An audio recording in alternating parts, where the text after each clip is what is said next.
वित्त मंत्री Shrimati Nirmala Sitharaman.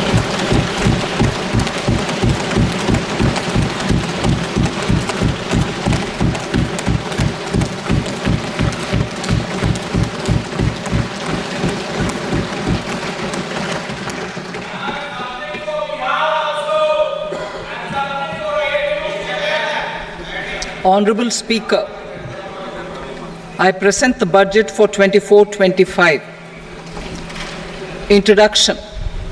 The people of India have reposed their faith in the government led by Honorable Prime Minister Shri Narendra Modi and re-elected it for a historic third term under his leadership.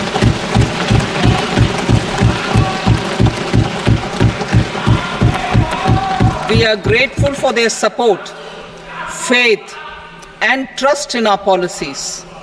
We are determined to ensure that all Indians, regardless of religion, caste, gender, and age, make substantial progress in realizing their life goals and aspirations.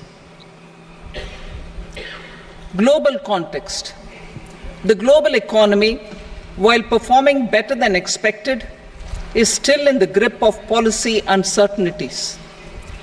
Elevated asset prices, political uncertainties, and shipping disruptions continue to pose significant downside risks for growth and upside risks to inflation.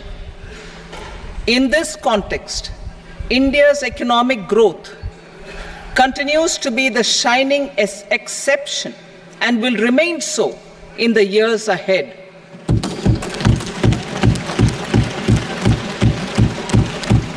India's inflation continues to be low, stable, and moving towards the 4% target. Core inflation, that is non-food and non-fuel, currently is 3.1%. Steps are being taken to ensure supplies of perishable goods reach markets adequately. Interim budget. As mentioned in the interim budget, we need to focus on four major castes, namely the Garib, Mahilaye, Yuva, and Annadata, the poor, women, youth, and the farmer.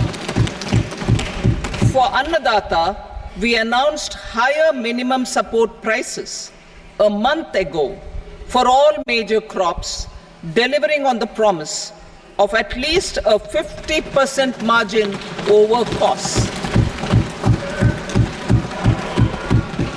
Pradhan Mantri Garib Kalyan Anna Yojana was extended for 5 years, benefiting more than 80 crore people.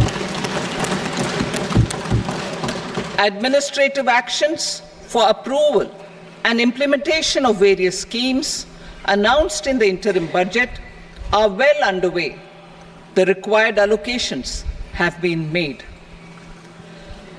Budget theme. Turning attention to the full year and beyond in this budget, we particularly focus on employment, skilling, MSMEs, and the middle class. I am happy to announce the Prime Minister's package of 5 schemes and initiatives to facilitate employment, skilling, and other opportunities for 4.1 crore youth over a 5-year period, with a central outlay of 2 lakh crore rupees. I will speak about them shortly, while more details may be seen in the annexure. This year, I've made a provision of 1.48 lakh rupees, 1.48 lakh crore rupees for education, employment, and skilling. Budget priorities. The people have given a unique opportunity to our government to take the country on the path of strong development and an all-round prosperity. In the interim budget, we promise to present a detailed roadmap for our pursuit of Vikasit Bharat. In line with the strategy set out in the interim budget, this budget envisages sustained efforts on the following 9 priorities for generating ample opportunities for all. Number 1, productivity and resilience in agriculture. Number 2, employment and skilling. Number 3, inclusive human resource development and social justice.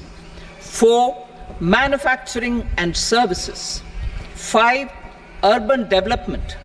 6, energy security. 7, infrastructure. 8, innovation, research and development. And 9, next generation reforms. Subsequent budgets will build on these and add more priorities and actions. A more detailed formulation will be carried out as part of the economic policy framework about which I will speak later in this speech. This budget details some of the specific actions to be initiated in the current year towards fulfillment of these priorities, with potential for transformative changes. The budget also covers some of the previously made announcements with intent to strengthen them and step up their implementation for expediting our journey towards the goal of Viksit Bharat. Priority 1, productivity and resilience in agriculture. Transforming agricultural research. Our government will undertake a comprehensive review of the agricultural research setup to bring the focus on raising productivity and developing climate resilient varieties.